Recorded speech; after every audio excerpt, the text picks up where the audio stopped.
911. You need Hello, please. Help me. I'm Amanda Berry. you need police, fire, or ambulance. I need police. Okay, and what's going on there? I've been kidnapped and I've been missing for 10 years and I'm here. I'm free now. Okay, and what's your address? La fille que vous venez d'entendre, c'est Amanda Berry. Elle a été portée disparue en 2003 et au moment où elle passe cet appel, eh bien on est en 2013. En fait, elle avait réussi à s'échapper pour prévenir les autorités qui, une fois arrivées sur place, constatent que c'était pas la seule fille retenue prisonnière. Il y avait aussi 2 autres personnes, Michelle Knight et Georgina De Jesus. Et au final, les filles expliquent qu'elles ont toutes les 3 été kidnappées et séquestrées par un même homme, Ariel Castro. Dans cette vidéo, on va donc revenir sur ce cas et je vais donc vous raconter l'histoire des disparus de Cleveland.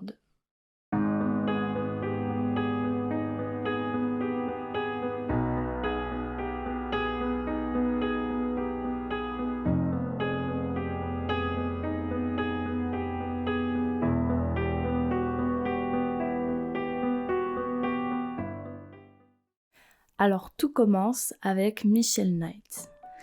Elle est née le 23 avril 1981 et elle a grandi à Cleveland, où l'histoire va se dérouler. Elle raconte qu'elle a vraiment passé une enfance difficile avec une famille extrêmement pauvre.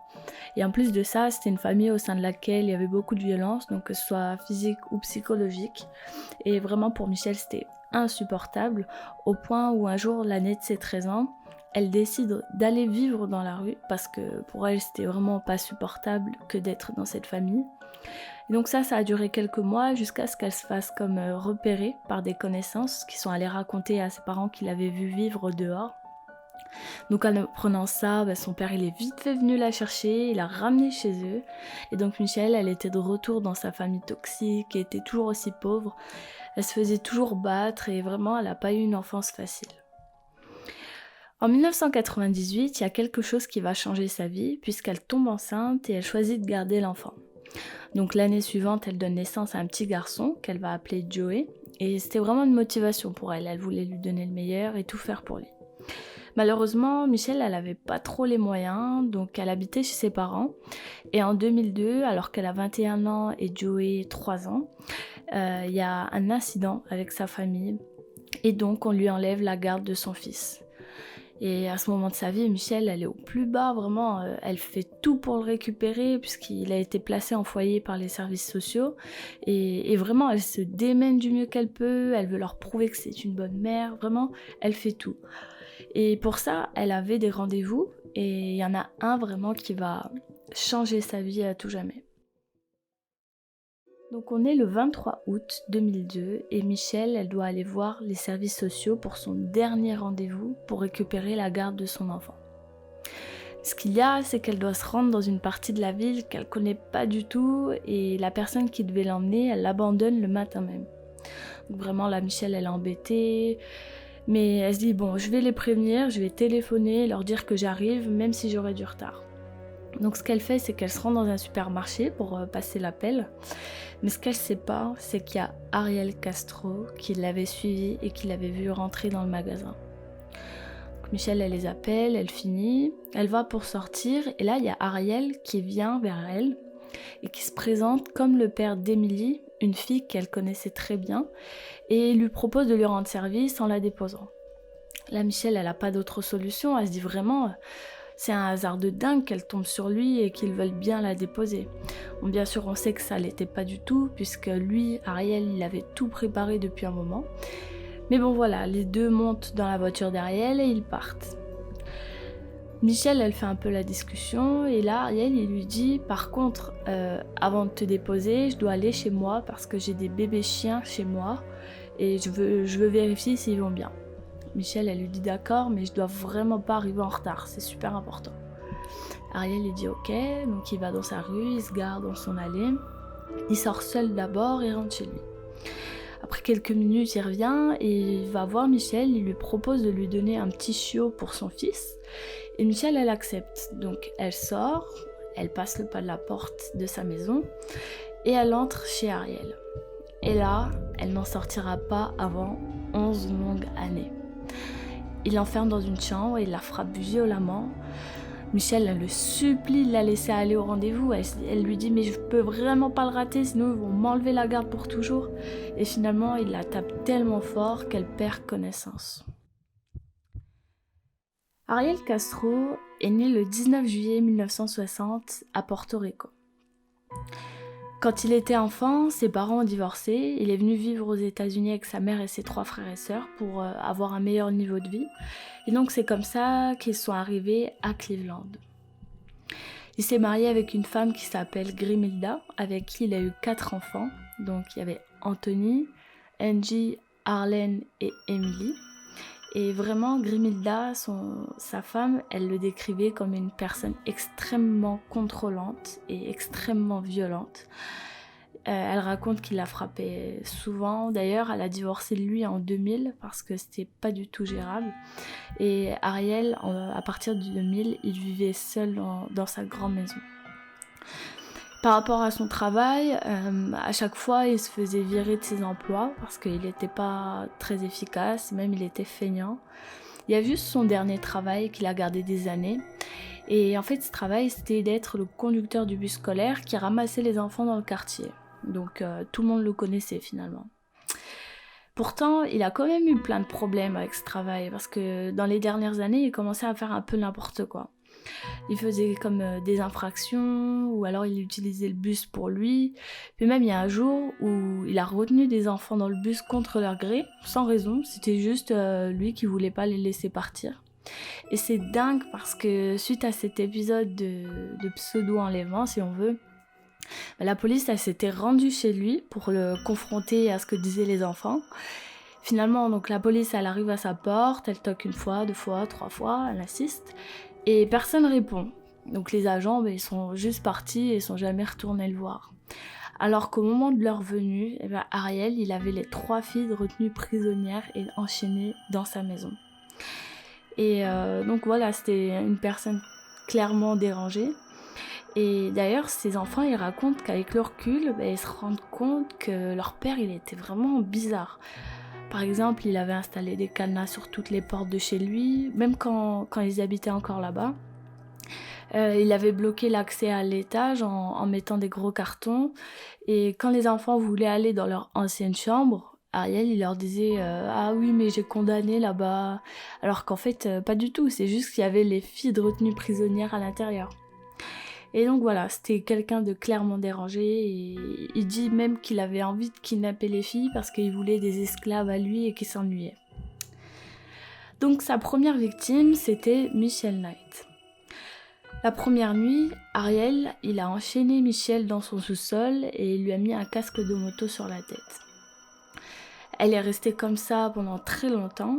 D'ailleurs, l'après-midi de sa disparition, la mère de Michelle, elle se rend au poste de police pour signaler son inquiétude et pour déclarer sa fille comme disparue. Elle dit que la dernière fois qu'elle l'avait vue, c'était la veille, quand elle avait été chez sa cousine. Donc les policiers ils appellent les hôpitaux, les supermarchés, les services sociaux et bien sûr elle était nulle part. Et en fait quand sa mère est partie la décrire aux policiers, elle en a fait une description mais vraiment dénigrante. Elle disait qu'elle était un peu folle, elle avait un retard mental, qu'elle traînait avec des gamines. Et donc en fait en entendant ça, les policiers ils en ont conclu qu'elle s'était échappée parce qu'elle voulait pas la garde de son fils, elle voulait esquiver ça. Alors qu'en fait pas du tout.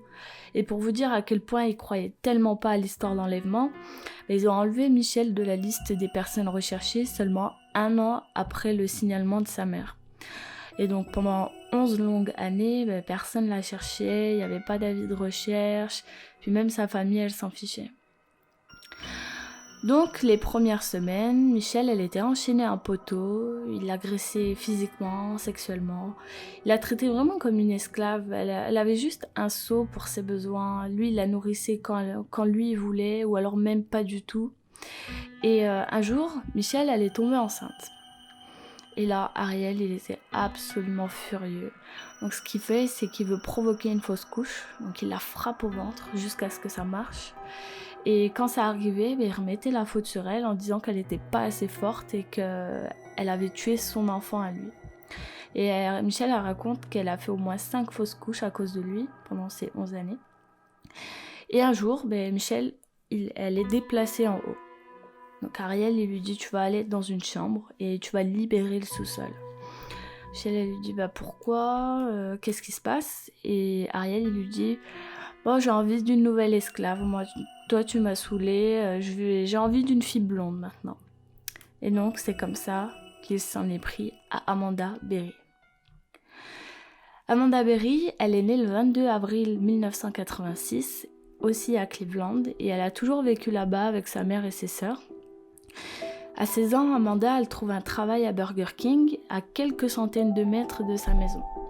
Donc vraiment, c'était à pas plus de 15 minutes à pied. Amanda, c'était une ado vraiment comme les autres, c'était une fille gentille, elle était aimante avec sa famille, elle n'avait pas de problème particulier. Et ce jour-là, on est le 21 avril 2003, c'est la veille de son anniversaire de 17 ans. Et Amanda, elle va au travail. Donc le matin, elle dit au revoir à sa mère, elle avait des plans pour la soirée, donc elle lui dit bon on se voit ce soir. Et elle va au travail. Donc, elle fait sa journée, etc. Et à 19h30, elle quitte. Comme d'habitude, elle rentrait à pied parce que c'est vraiment à quelques minutes de chez elle. Donc elle prend la route à pied. Mais en fait, il y avait Ariel Castro qui l'attendait sur le parking du Burger King. Et donc il attendait juste qu'elle sorte de sa journée. Donc quand il la voit partir et marcher, lui il démarre sa voiture et il va s'arrêter à son niveau. Amanda, elle le connaissait parce que en fait Ariel c'était un client régulier du restaurant. Et aussi ses enfants ils avaient travaillé là-bas, donc c'était les collègues d'Amanda à un moment. Donc quand il s'arrête, il se présente comme le père de Anthony et Angie, ceux qui ont travaillé là-bas. Et il propose à Amanda de la ramener et il lui propose de l'aide, quoi. Donc à ce moment, Amanda, elle est au tel avec sa sœur et elle lui dit « Ah, il y a quelqu'un qui va venir me déposer là, vas-y, à tout de suite, j'arrive. » Sa sœur, elle raconte plus tard, c'est vraiment triste. Elle dit que son plus grand regret, c'est de ne pas avoir demandé avec qui elle allait rentrer. Ariel, il dit à Amanda qu'il y a Angie chez lui et qu'elle voulait la voir. Donc Amanda, elle se dit, c'est gentil, quelqu'un veut me voir. Mais quand même, elle lui précise qu'il ne faut pas qu'elle tarde parce qu'elle doit vraiment rentrer. Ariel lui dit, oui, t'inquiète, vas-y, viens, rentre. Donc ils arrivent dans la rue, la même chose. Amanda passe le pas de la porte.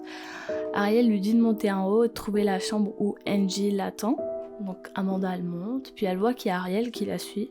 Et puis là, elle réalise, elle se dit mais qu'est-ce qui se passe? Et là, Ariel, avant même qu'elle puisse dire quoi que ce soit, il la pousse, il essaie de la bloquer, il commence à la frapper. Amanda elle se débat et elle essaye de partir. Mais Ariel il la suit dans toute la maison jusqu'à ce qu'il arrive à l'attraper et à l'emmener dans le sous-sol où il va l'enchaîner comme il avait fait avec Michel. D'ailleurs, au moment des faits, en parlant de Michel, elle est à l'étage dans l'une des chambres et elle est toujours enchaînée et elle entend toute la scène. Donc en parallèle, la maman d'Amanda, elle voit que sa fille, elle rentre pas. Donc elle est super inquiète, elle se dit mais c'est pas possible puisqu'elle m'avait dit qu'elle sortirait, c'est son anniversaire des 17 ans, elle s'était préparée, elle avait acheté une tenue, enfin voilà. Sa maman là, elle sent qu'il y a quelque chose qui va pas. Donc le soir même, elle se rend au poste de police pour la déclarer disparue. Le lendemain, même avec sa sœur, la sœur d'Amanda, sa maman et elle vont distribuer des affiches qu'elles avaient préparées toute la nuit.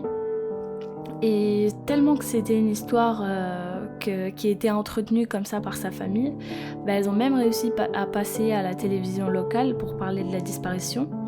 Et c'est horrible parce qu'au moment où elle passait, Ariel, lui, regardait aussi la télé, donc il a vu la famille d'Amanda parler de ça. Et pour les torturer, ce qu'il a fait, c'est que le soir même, comme il avait pris toutes les affaires d'Amanda, il a pris le téléphone et il a appelé sa mère et lui a dit qu'Amanda allait bien. Il a dit « je m'occupe très bien d'elle, d'ailleurs je vais la ramener dans quelques jours ». Puis après, il se reprend et il dit « ah non, en fait, Amanda, elle aime bien être avec moi, donc je sais pas si je la ramènerai un jour ». Et sa mère, elle était absolument au plus bas quand elle entendait ça. Donc ce qu'elle a fait, c'est qu'elle est allée voir les policiers, elle leur a raconté tout ça. Et la police, ils étaient pas du tout aidants parce que eux, quand elle leur a raconté ça, ils ont dit ah bah c'est Amanda sûrement qui a fui avec un autre petit ami. C'est elle qui doit vous faire ça. Je pense que même elle doit être complice dans cette histoire. Alors que c'est absolument faux. Amanda, elle aimait vraiment sa mère et elle avait pas fugué du tout. C'était pas son genre de lui faire de la torture comme ça. Donc là, on est chez Castro et Amanda, au bout de quelques semaines, elle réalise qu'il y a une autre fille dans la maison. Ariel, il les autorise à se voir une fois et plus jamais avant 1 an. Donc en parallèle, les autorités, elles prennent plus au sérieux la disparition parce que ils se disent bon d'accord, là ça commence à faire long, ça fait des mois et puis c'était pas cohérent. Elle partait la veille de son anniversaire, non, c'était vraiment bizarre. Donc l'histoire d'Amanda, elle est de plus en plus prise au sérieux. Et comme je vous le disais, Michelle, elle est de moins en moins prise au sérieux, son histoire, puisqu'on l'enlève de la liste des personnes recherchées à peu près au même moment où l'histoire d'Amanda devient encore plus sérieuse. Donc voilà, l'histoire d'Amanda, elle est tellement prise au sérieux que ses parents passent à la télé. Ils passent dans un programme qui s'appelle America's Most Wanted Children. Et ça, c'était en 2004 et ça a permis de faire le lien avec une autre disparition d'une petite fille qui a elle aussi disparu à Cleveland à peu près en même temps, qui est Georgina De Jesus. La même année, en 2004, il y a la mère d'Amanda qui se rend dans une émission où c'est comme une voyante qui prédit des choses. Et elle dit à sa mère, donc elle dit à la maman d'Amanda, que sa fille, elle est morte et qu'elle la voit submergée dans de l'eau quelque part. En apprenant ça, en plus c'était en direct cette émission, sa mère en apprenant ça, elle est dévastée, elle est vraiment désespérée. C'est pas pour autant qu'elle abandonne les recherches, vraiment elle se donne jusqu'au bout, parce qu'en 2006, elle va décéder d'une crise cardiaque. Mais vraiment, il n'y a pas eu un jour sans qu'elle distribue des avis de recherche, sans qu'elle fasse des battues pour retrouver sa fille. Bien sûr, Amanda, elle n'était pas sous de l'eau ou quoi que ce soit. Elle était retenue chez Ariel Castro, qui d'ailleurs, au moment où elle passe à la télé, donc 2004, il avait décidé d'installer Amanda à l'étage dans une chambre parce que justement, il avait envie de kidnapper une autre fille. Et les filles, en fait, elles étaient dans 2 chambres séparées, mais elles n'ont jamais vraiment osé communiquer entre elles. C'est au bout d'un moment, parce que elles avaient trop peur des représailles si Ariel les attrapait en train de communiquer. En plus de ça, il y avait clairement une différence de traitement entre Michelle et Amanda. Bon, je dis pas, les deux ont énormément souffert, c'est vraiment horrible ce qu'elles ont vécu, mais clairement, Ariel il détestait Michelle, alors qu'Amanda, il la traitait plus comme sa femme, si on veut. D'ailleurs, il traitait Michelle tellement comme un esclave qu'il lui donnait des tâches à faire qu'il ne donnait pas à Amanda forcément. Par exemple, ce qu'il lui a demandé un jour en avril 2004 exactement, il lui a demandé d'aller faire des trous dans l'autre chambre, donc il y avait une 3e chambre, parce qu'il fallait bien préparer les chaînes pour l'autre fille qui allait arriver. Donc en fait, Michelle, elle avait préparé les chaînes pour Georgina De Jesus. Georgina, elle est née le 2 avril 1990. La dernière fois qu'on l'a vue, c'était à une cabine téléphonique et c'était après quand elle rentrait de l'école. Georgina, c'était la meilleure amie de Arlene, qui est en fait la fille d'Arlene Castro. Et c'était d'ailleurs la seule personne à l'avoir vue avant sa disparition. En fait, ce qu'il y a eu, c'est qu'Ariel, il les avait suivis et il avait attendu que Georgina soit seule, qu'elle se sépare d'Arlene, pour aller l'approcher en voiture et pour lui demander si elle n'avait pas vu Arlene. Donc Georgina, il lui demande ça et il dit « Si, justement, j'étais avec elle il y a quelques minutes, c'est bizarre puisque moi j'étais avec elle. » Et là, Ariel lui dit « Ah, d'accord, écoute, si tu veux, tu peux venir avec moi, on va la chercher ensemble. » À ce moment-là, Georgina, elle pense à rien de mal, elle se dit « C'est le père de ma meilleure amie, donc il n'y a rien qui lui traverse l'esprit, comme quoi ça pourrait être bizarre. » Donc elle monte avec lui. Il roule jusqu'à chez lui, il se gare et dit à Georgina, écoute, toi tu vas vérifier dans la maison et puis moi je vais regarder en bas. Donc Georgina elle monte à l'étage et comme avec Michel et avec Amanda, il l'agresse, il la frappe jusqu'à ce qu'elle perde connaissance et puis il l'enchaîne au sous-sol. À ce moment-là, la mère de Gina, elle s'inquiète énormément parce qu'elle dit c'est pas habituel que ma fille rentre pas, c'est vraiment étrange. Là, elle se dit bon, elle quitte l'école, elle a 14 ans, elle traîne pas dehors normalement, je vais aller voir la police immédiatement. Donc même pas 1 heure après, elle se rend au poste de police. Et là, contrairement au signalement des familles de Michel et d'Amanda, les autorités, elles prennent vraiment ce cas au sérieux directement dès le début. Ils vont envoyer des agents interroger les commerçants, les gens, voir les amis de Georgina. Et aussi, ils vont aller voir Arlene Castro. Puis là, la police, elle commence à faire le lien avec le cas d'Amanda, qui elle aussi a disparu mystérieusement. Et il y a des encore plus grandes recherches qui ont lieu. Donc les gens ils se réunissent pour chercher les filles, ils cherchent des indices, ils distribuent des avis de recherche, ils essaient de trouver des informations. Et vraiment tout le quartier est solidaire et tout le quartier participe, dont Ariel Castro. Bien sûr, il savait très bien où elles étaient, c'était lui qui les avait séquestrées.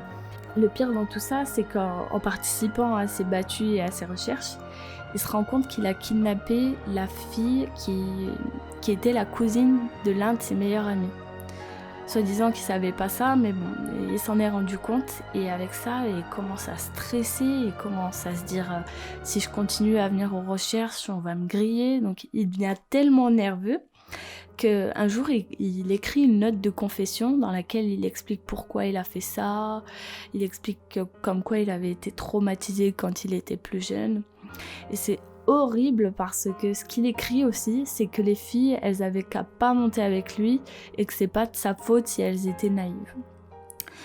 Donc 1 an plus tard, en même temps qu'il y a toutes ces recherches qui ont lieu, il y a aussi un portrait robot qui sort et qui lui ressemble extrêmement.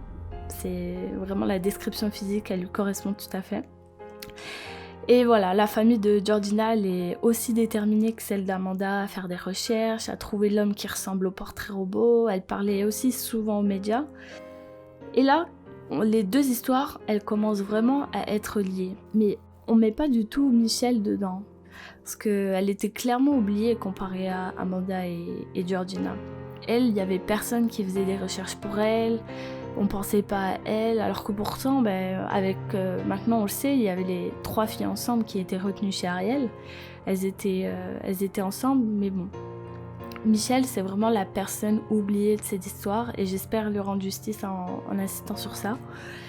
Mais voilà, les 3 filles, elles étaient retenues ensemble dans des conditions horrible, c'était sale, il y avait des champignons qui poussaient tellement que c'était sale et que c'était dégoûtant.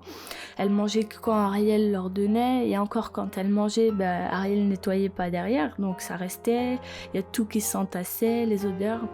Vraiment, c'était un cauchemar pour elle. Finalement, au bout d'un moment, Ariel il décide de réunir Gina et Michel ensemble, donc il les enchaîne ensemble et il les met dans la même chambre. Et voilà, c'était des esclaves qu'ils pouvaient violer quand ils voulaient et elles étaient là. Comme je vous le disais avant, il était vraiment plus dur envers Michel, qu'il détestait vraiment. Et aussi, elle était tombée enceinte plusieurs fois et à chaque fois, il la frappait au ventre pour qu'elle fasse des fausses couches. Et contrairement à Michel, quand Amanda est tombée enceinte en 2006, il a accepté qu'elle garde l'enfant. Parce que je vous rappelle qu'il traitait Amanda comme sa femme. Et vient le moment où elle doit accoucher. Là, on est en décembre et Amanda, elle doit vraiment accoucher. Ariel, il ordonne à Michel d'aller l'aider et il lui dit que si le bébé meurt, il la tuera aussi. Parce que c'est son enfant et il veut pas qu'elle meure. D'ailleurs, pour l'accouchement, il avait acheté comme une mini piscine pour qu'Amanda puisse accoucher dedans. Et finalement, le bébé sort, mais il ne respire pas. Là, Ariel, il commence à engueuler Michel, à la frapper, alors que Michel, elle n'avait pas spécialement de formation, elle avait juste celle des premiers secours. Mais là, elle fait de son mieux pour sauver l'enfant. Et là, comme par miracle, vraiment, avec quelques gestes qu'elle fait, le bébé crie et il respire. Donc après ça, la venue de l'enfant, Ariel il décide d'enlever les chaînes d'Amanda pour pas que l'enfant la voie comme ça. Et ça va vraiment tout changer parce que Ariel il commence à considérer qu'il est en train de fonder une famille avec Amanda. Il la considère vraiment comme sa femme et il considère qu'ils ont eu un enfant ensemble. Bon, ça n'a pas empêché qu'il continue ses horreurs et bien qu'il détestait les 3 filles, il les traitait comme des esclaves, il considérait sa fille vraiment comme son enfant. Il l'a montré aux autres, à sa famille. Et il n'a jamais donné les prénoms de Michel et de Georgina. La fille, elle connaissait le prénom de Amanda, puisque c'était sa mère, mais il n'avait jamais dit devant elle le prénom de Michel ou de Georgina parce qu'il avait peur qu'elle fasse une gaffe un jour. Et plus elle grandissait, plus la petite commençait à poser des questions du genre pourquoi elles ont des chaînes et maman elle en a pas. Donc Ariel, à ce moment, il se dit bon, je vais enlever les chaînes des 3 filles. Et là, les filles, elles étaient Amanda, Michel et Georgina, elles étaient autorisées à circuler dans la maison plus librement.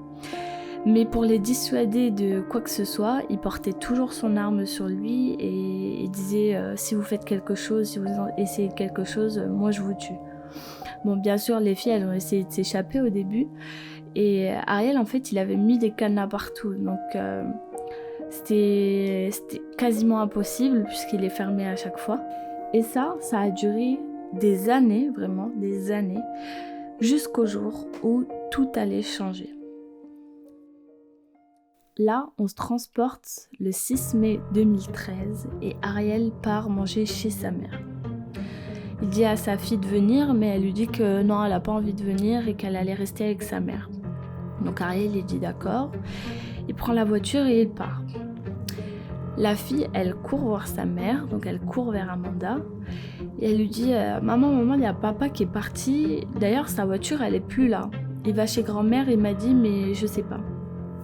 Au début, Amanda, elle la croit pas, enfin, du moins elle réagit pas, parce que en fait Ariel, il avait l'habitude de faire semblant de partir, de faire genre de faire du bruit, comme de fermer une porte ou de faire du bruit avec les clés. Et puis quand les filles, elles étaient assez courageuses pour ouvrir la porte de leur chambre ou essayer de faire quoi que ce soit, il les attendait avec le pistolet pointé sur elles. Ou alors il les frappait, il leur ordonnait de retourner dans leur chambre et de plus jamais essayer de quoi que ce soit ou sinon il les tuerait. Donc elles avaient déjà tenté plusieurs fois de s'échapper avec des choses, des conditions similaires. Et donc quand sa fille vient la voir, Amanda elle la croit pas trop, elle lui dit bon, elle réagit pas. Amanda elle se dit quand même bon, je vais vérifier par la fenêtre, voir s'il y a la voiture. Et là elle regarde et effectivement il n'y a plus la voiture. Donc elle sort doucement de la chambre, elle descend les escaliers tranquillement et là elle voit que Ariel a même oublié de fermer le verrou de la porte. Je sais pas si vous voyez, en Amérique ils ont comme 2 portes d'entrée. En fait la deuxième porte, elle n'arrivait pas parce que Ariel il avait comme renforcé avec des planches. Donc elle n'arrivait pas à l'ouvrir complètement. Et ce qu'elle fait, Amanda, à ce moment, c'est qu'elle essaie d'attirer l'attention des voisins en glissant son bras et en l'agitant pour essayer d'attirer l'attention. Elle crie de toutes ses forces à l'aide. Et là, il y a un voisin qui vient à la porte et puis un autre encore qui vient. Et là, Amanda leur dit « Mais je suis Amanda Berry, sauvez-moi, sortez-moi de là ». Finalement, ils arrivent à tirer la porte. Et donc par la suite, il y a un autre voisin qui arrive, il prête son téléphone à Amanda et il appelle le 911 pour elle. Et au final, ce qu'elle fait, c'est qu'elle envoie des policiers sur place. Bien sûr, ils arrivent et ils avaient tous travaillé sur le cas d'Amanda Berry des années avant. Et là, ils la voient et ils la reconnaissent. Et ils leur demandent « Est-ce qu'il y a d'autres filles dans la maison ?» Et là, Amanda, elle dit « Oui, il y a Georgina de Jesus et Michelle Knight. » Et là, ils sont choqués. Georgina de Jesus, c'était aussi un cas de dingue dont on avait parlé énormément dans la ville. Donc là, ils sont choqués et ils vont immédiatement dans la maison sauver les filles. Bien sûr, elles sont immédiatement aussi amenées à l'hôpital. Et après, ils vont attraper Ariel Castro qui était avec son frère O'Neill. Là, son frère, il comprend pas parce qu'il n'était pas du tout dans la confidence. Et Ariel, il lui dit écoute, on se dit adieu parce que tu me verras plus jamais. Une fois à l'hôpital, les filles, elles avaient un peu un comportement différent. Michelle, elle était vraiment perturbée, elle voulait pas qu'un homme la touche. Elle était vraiment sous le choc. Georgina, elle était un peu dans les vapes, si on veut. Elle était déboussolée, elle savait pas ce qu'elle faisait là. Et Amanda, elle était plus terre à terre, si on veut, et elle voulait vraiment que sa fille ait les examens avant elle. Enfin, vraiment, elle était la plus calme, si on veut. Donc là, l'info, elle commence un peu à circuler avec tous les gens qui ont vu la scène d'arrestation et des policiers qui vont sauver les filles. Donc la mère de Georgina, elle court à l'hôpital et sur place, elle reconnaît sa fille, elle pleure de joie, elle est trop contente de la retrouver. La mère d'Amanda, elle est décédée en 2006 et ça, Amanda, elle l'ignorait. Elle attendait sa mère, mais finalement, c'est sa sœur et sa grand-mère qui sont venues pour elle. Et la mère de Michelle Knight, elle a appris ça quelques heures après. Elle a vu ça aux infos. Mais Michelle, elle a toujours refusé qu'elle vienne la voir. Donc ça, c'est par rapport à son enfance difficile, je suppose. Et puis surtout que le fait qu'elle n'était pas du tout recherchée. Donc voilà, on les a prises en charge et les filles, elles ont été comme suivies psychologiquement, etc. En attendant, Ariel Castro, lui, a été arrêté et il a été jugé et condamné le 8 mai 2013 à la prison à vie. Et il a plaidé coupable pour près de 1000 chefs d'accusation, ce qui est énorme. Et donc, il est entré en prison, mais il s'est suicidé à peine un mois après avoir été enfermé, ce qui est, à mon sens, paradoxal pour quelqu'un qui a enfermé et séquestré des gens pendant près de 10 ans. Mais voilà pour Ariel. En tout cas, pour les filles, maintenant, elles ont repris des vies plus discrètes et plus calmes. D'ailleurs, en sortant, Michelle, elle a directement été voir pour son fils comment elle pouvait le récupérer. Mais elle a vu qu'en fait, il avait été adopté par la famille d'accueil dans laquelle il avait été placé. Donc, pour pas le perturber, elle a préféré le laisser avec eux. Et voilà, c'était donc l'histoire des disparus de Cleveland. J'espère qu'elle vous a plu. Si vous avez des suggestions à me faire, n'hésitez pas à les laisser en commentaire. Et en attendant, on se dit à la prochaine histoire. Ciao!